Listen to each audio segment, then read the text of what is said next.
Hello everyone, and welcome to a bit of a different video.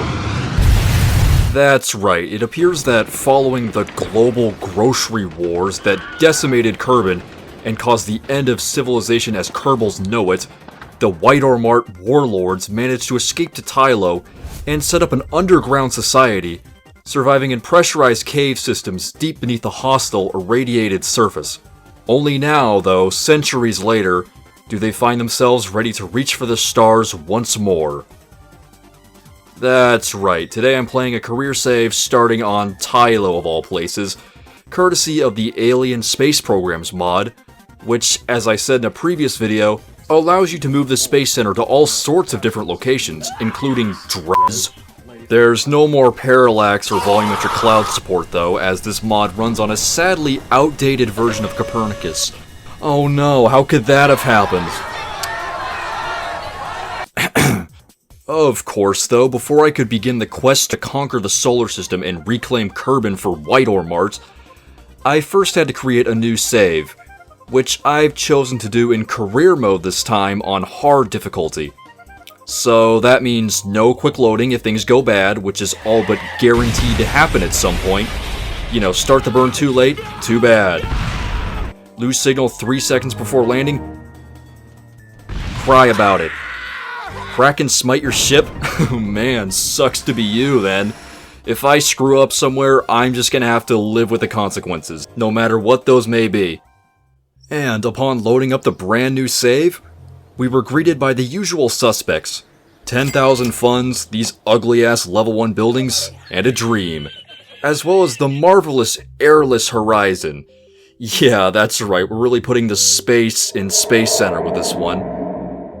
After taking in the majestic views of the inky black sky, I then headed into the Mission Control building to accept my first 2 contracts, and then proceeded to hastily assemble my first vessel, the Boulder 1, provisional designation Untitled Spacecraft.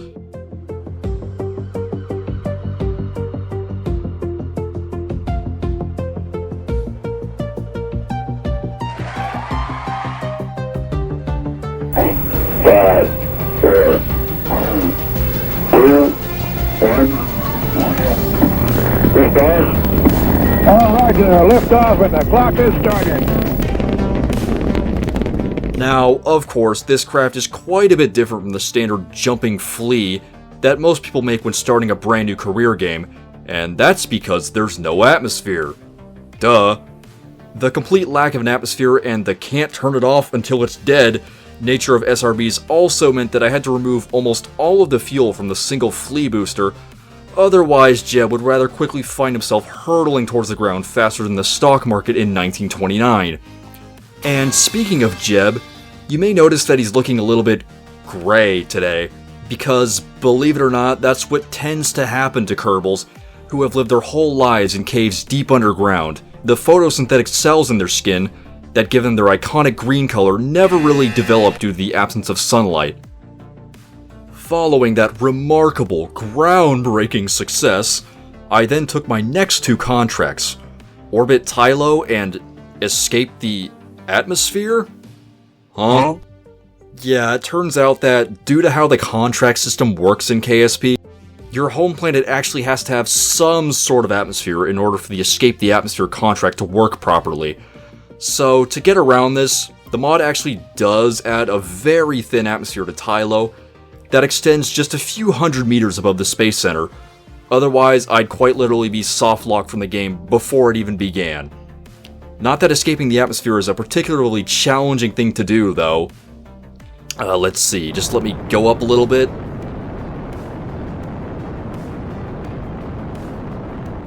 Almost there, and wow! Look at that, guys, we're in space. Truly awe-inspiring, isn't it? Yuri Gagarin and Alan Shepard have got nothing on Jeb here. From here, you can also see the little bit of pinkish glow on the horizon as well, and that's because, thanks to Tylo now technically having an atmosphere, Scatterer just gave it full-blown atmospheric shaders. Originally, these were basically identical to Duna's, but I then changed them to essentially be a copy of the shaders for Alternus Tylo, and for the sake of Jeb and my sanity, I hope that's the only property that carries over. After the monumental success of Boulder 2, the next obvious goal was to reach Tylo's orbit. But of course, since there's no atmosphere, returning to the surface is slightly more complicated than usual. So instead of sending poor Jeb over here on a suicide mission, I'm instead going to abuse robots. Just let me unlock them first, and there we go. Anyways, where were we? Ah yes, abusing robots. Allow me to introduce to you Clanker 1, called that because its top very much resembles the BB-8 droid from Star Wars, with this command module that I'm supposed to take with me for a contract and all. Ultimately though, the mission is incredibly simple. Just accelerate, you know?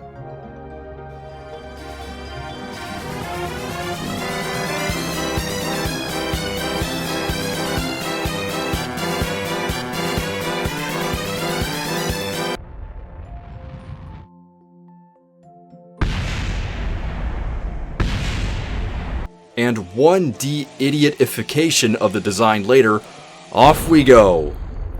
As I was saying before I was rudely interrupted by my own incompetence, getting to orbit here is extremely simple. Since there's no atmosphere to slow us down, we can pretty much just tilt horizontal and accelerate all the way to orbital velocity immediately.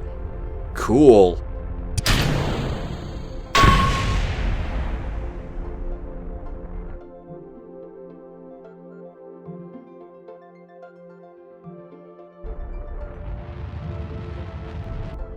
Honestly, that was a bit underwhelming compared to normal KSP though, not gonna lie. Meanwhile, back at the Space Center, Widor-Mart had just been contracted to test a rover wheel by Rovemax, which presented us with a unique opportunity. Because, you see, normally you wouldn't unlock rover wheels until much later in the game, but with this contract active, I can gain access to them for as long as it takes me to complete said contract. So, what am I to do? Actually do the contracts? Nah, don't be ridiculous. How about, instead, we drive to every single KSC building? That's right, no tumble dryer for us this time. Instead, we have the Widor-Mobile, which proved to be quite pleasant to drive, so long as I didn't drive it off of the runway.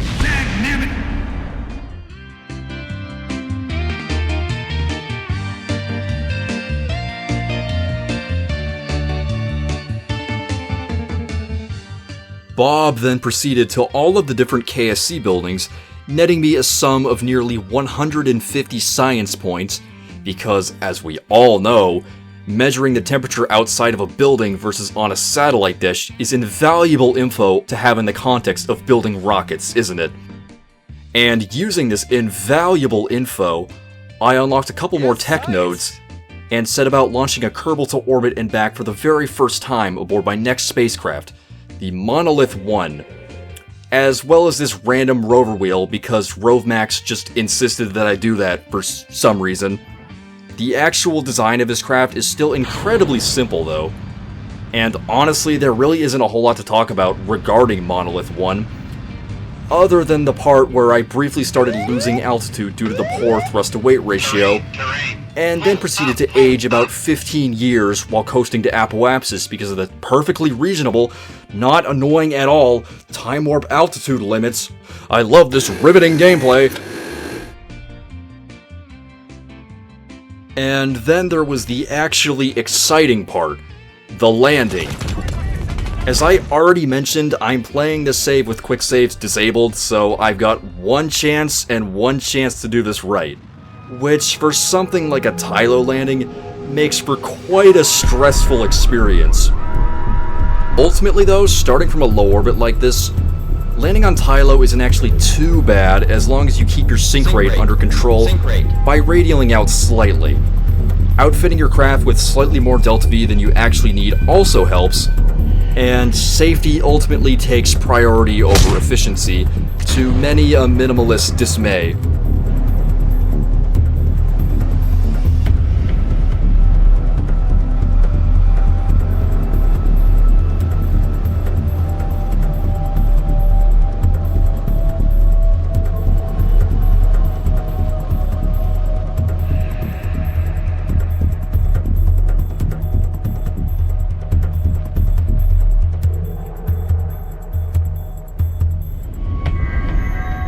And a safe touchdown for Monolith 1.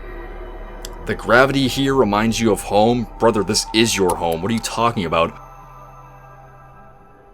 After Jeb's harrowing return had been completed, Widor-Mart merchandise sales soared, and with the funds, the company then upgraded the VAB and took a bunch of contracts involving probes, including this one, which basically just asked us to leave Tylo's sphere of influence. Now, if I know anything about how these exploration contracts work, the next one that the game gives us should just be to return to Tylo from Jool's orbit. So, to do just that, I've built the new Alfonso spacecraft over here, which has more than enough Delta V to leave Tylo's orbit and return safe and sound. It's also named for the line of spacecraft from the scrapped video that this one is basically just a reboot of as well. I'll also launch it into a polar orbit to fulfill another satellite contract along the way, but how about we launch already?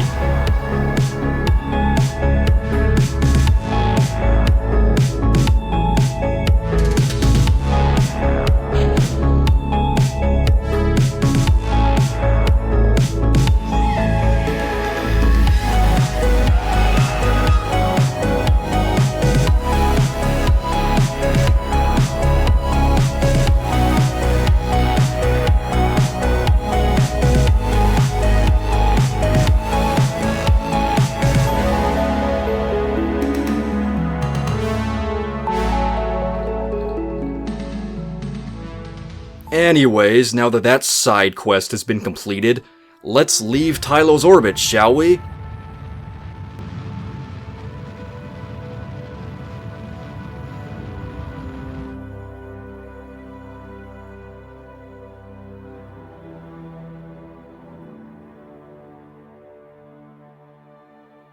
And just like that, New Alfonso became the first spacecraft to orbit around Jool. Now let's go and get that return contract. Wait, what? Huh? Well, that's, not what I expected. Turns out I can't always game the system, can I?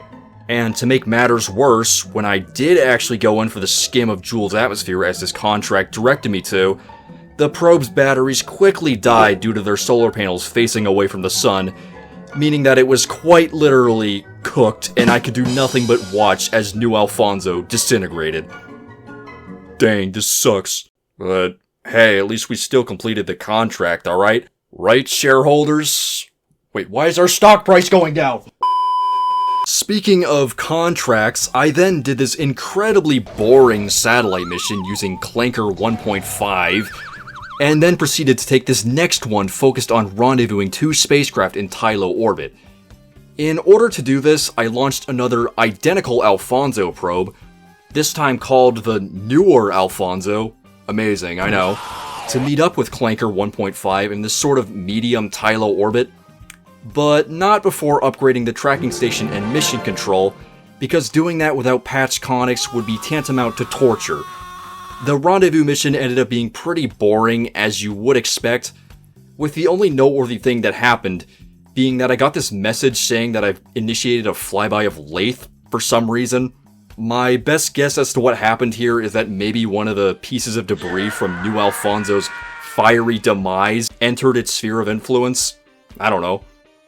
Oh yeah, and then the actual rendezvous happened, but who cares about that, right? Who the hell cares? The next exploration contract I got then pretty much wanted me to do the same exact thing, but around Jool this time. At the same time, I then received a satellite contract for Val, as well as a request for science data from the surface of Laythe. Gentlemen, I think we have our next mission here. Featuring the newer Alfonso, the plan is simple. Both spacecraft will depart from Tylo at roughly the same time. Then, as they are both on their way towards Val, we rendezvous them in Jool orbit. Newer Alfonso then proceeds back home to Tylo. Meanwhile, newer Alfonso captures around Val into the specified orbit before ultimately leaving and continuing on to Laythe, where it will make its landing. Is that clear?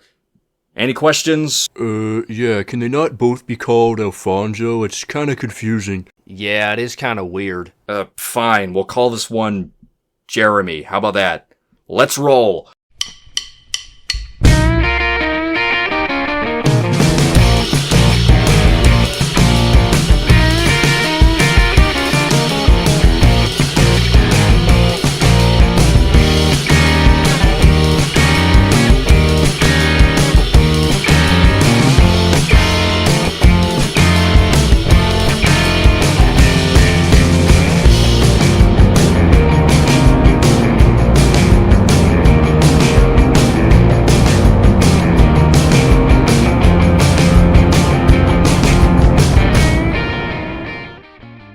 once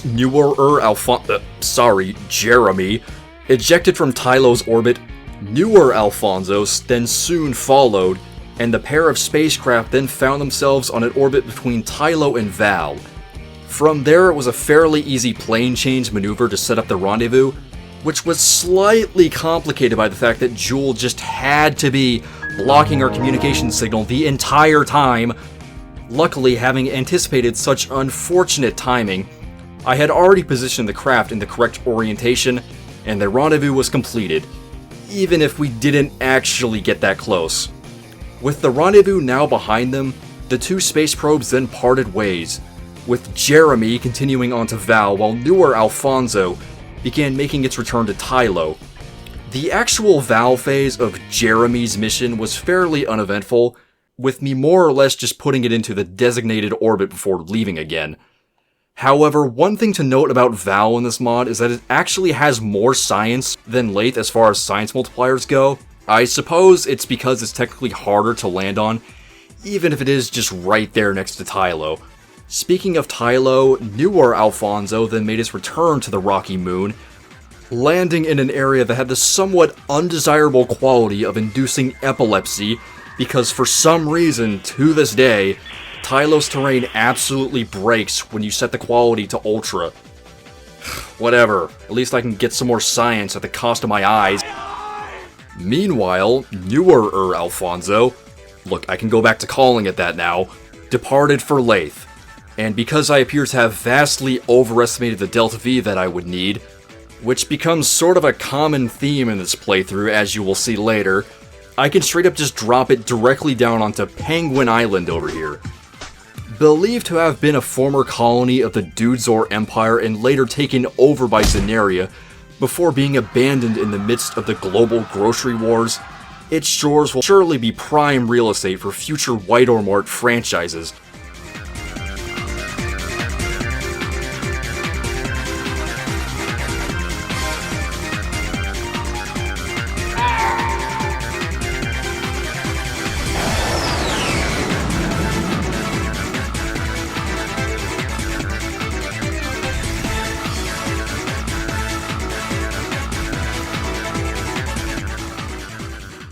However, unbeknownst to me, according to the game, for whatever reason, Laythe's atmosphere in this mod just appears to block all sunlight, rendering the solar panels completely useless. Awesome. However, we still made it, even despite the toothpick-like nature of the landing legs, and because last time I checked, Laythe is not arid from Project Hail Mary, and sunlight does actually reach its surface, I decided to simply just ignore this and turn on infinite electricity just to transmit the science reports. Cool. And it was quite a lot of science that we gathered indeed, with me then unlocking several new tech tree nodes, including the tiny boys and relay antennas, in order to finally be able to actually have a 5G signal in orbit of my own planet. I then also decided to take a few more contracts, including this one to land on Val, setting us up for our next big mission. But we'll get to that. But first, I have to do a side quest in the form of this rescue contract that was, for whatever reason, rated 3 stars when all the other identical ones were only rated 1 star. Okay, who decided you were so important, Sigming? Crazy that people think money somehow gives your life a higher value.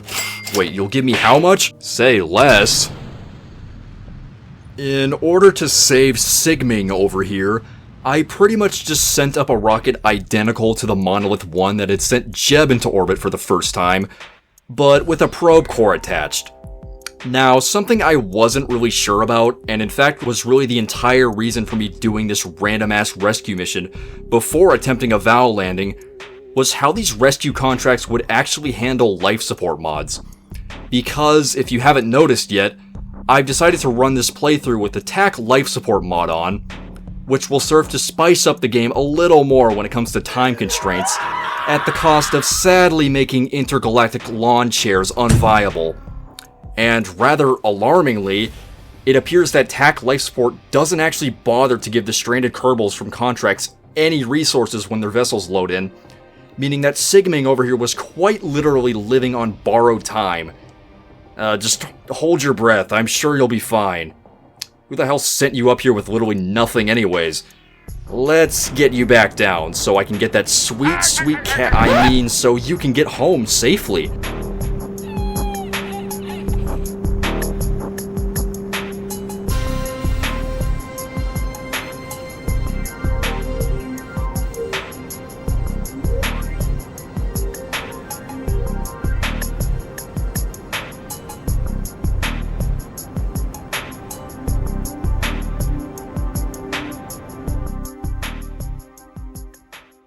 Following that successful rescue, it was then time for Widor-Mart to put together its biggest mission yet.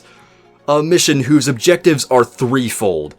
Land on Val, collect a stone from Val, and complete the Jool 3 course, which involves flying by Jool, Val, and Laythe. And who else, of course, to undertake this daring mission? Then Widor-Mart location number 2022's Employee of the Month 16 months in a row. Give it up for Jebediah Kerbin. Not related to the original Jebediah Kerbin, any resemblance is sheerly coincidental. Who, on board the magnificent Monolith 2, will execute this mission. Let's launch, shall we? 2, 1, 0. Ignition.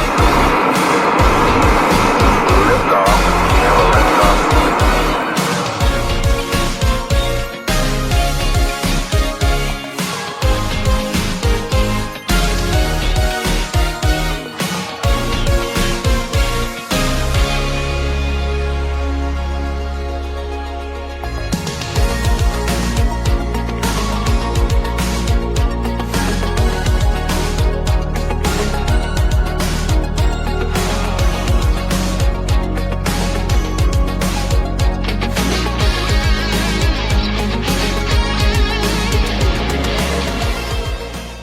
As far as the trajectory was concerned, I decided I'd get the Jool 3 course thingy out of the way first by setting up a flyby of Laythe, which will in turn grant me a gravity assist that later takes me straight to Val a couple of orbits later.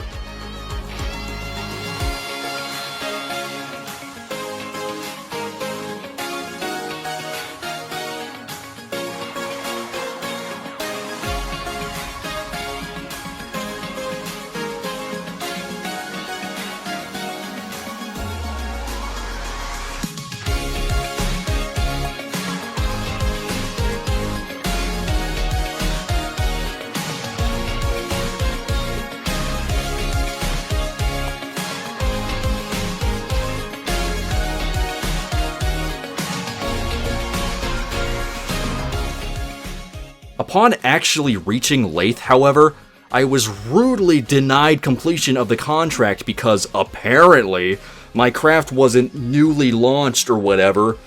Yeah, no, that's a bunch of bullshit if I've ever heard it, Stedler. Pay up right now! After peacefully convincing Stedler to fork over the cash with our immaculate diplomacy skills, we then continued on to Val itself, and Jeb then proceeded to initiate his landing.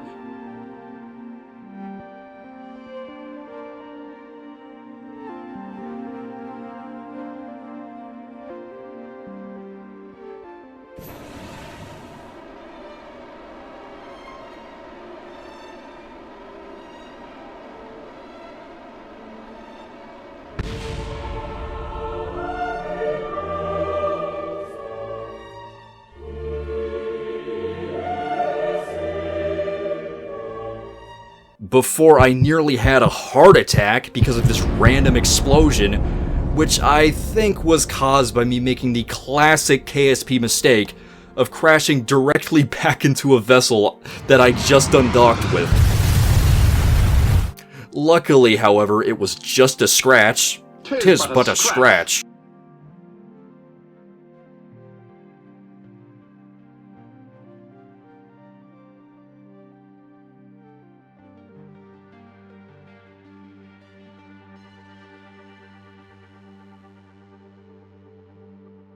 And a little while later, Jebediah successfully touched down on Val, ushering in a new era of expansion, dominance, and profit for glorious Widor-Mart. Shortly after this, I then attempted to find one of the Val ice chunks, as one of the contracts had requested, but sadly it did not appear that there were any to be had near the landing site. Slightly disappointed, Jeb then conducted a manner of different science experiments. Nice shot! And because he only had 3 days worth of life support on the lander, quickly departed for orbit once more.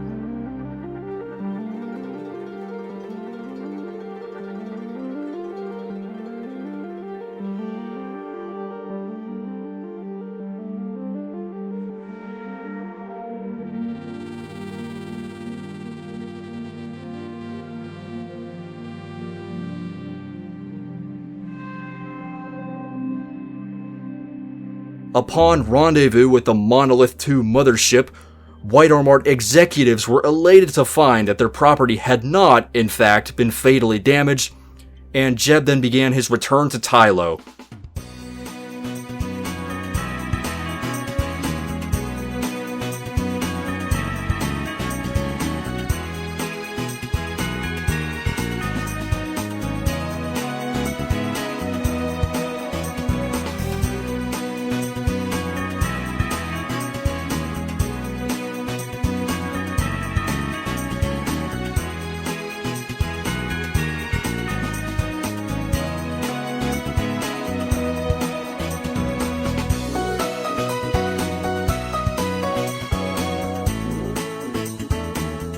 Where I then proceeded to execute quite possibly the single worst Tylo landing of all time. Just, I'm not proud of this. Skip over it. This is embarrassing. But regardless of the janky nature of his landing, Jeb did in fact still make it home safely, and to much acclaim as well. And meanwhile, with all of the science that he gathered on his trip, R&D was finally able to develop the holy grail of science parts, the mobile processing lab, which honestly I'm not really sure whether or not I want to use it in this playthrough. I don't know, let me know in the comments. But now that Jeb has returned safe and sound from another moon, I think Widor-Mart's next goal has become readily apparent. The expansion to other planets. Those warehouses won't build themselves after all. Thanks for watching, and see you in the next one.